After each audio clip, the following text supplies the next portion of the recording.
It's 200 years old. It's historically a blue-collar German Catholic town, and there's a significant amount of need and challenge that exists within the city. Overall, there's a 49% lostness rate that exists here. And so there are folks that are just growing up left and right, not knowing the gospel, not hearing the complete gospel. And so for us, that created a really cool opportunity to come and to connect with folks, to show them what living on mission for Jesus looks like, and would hopefully open the door for some great gospel conversations. As we got invested in Belleville, we both lived in Belleville, started to fall in love with the city, and just started talking, really started dreaming and observing all at the same time, really kind of, man, there's some unique challenges, there's some unique needs here.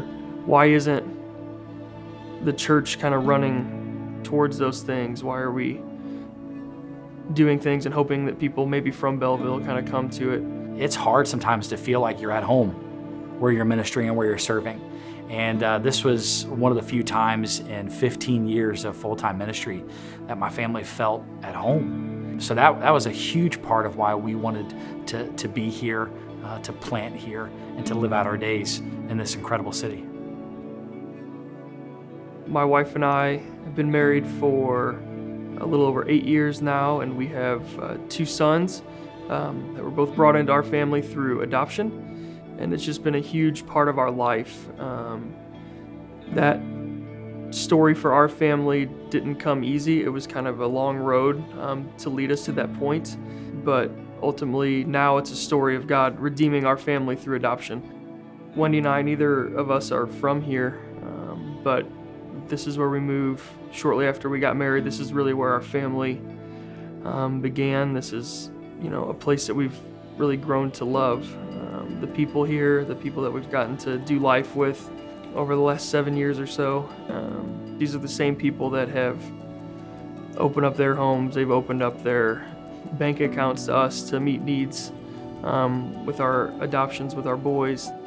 This is the one place that has really kind of been burdened on our hearts for. This is the place that no matter whenever we moved away, when we came back, it always felt like home. Over the years of doing ministry in this capacity, a super huge frustration point for me has been always talking about the theory of ministry and not really seeing the application or the practice of ministry just simply being done. And so what I learned is that ministry doesn't start with a program. It doesn't start with us giving this big, rousing speech and invitation from the stage. It starts with your family. It starts at home.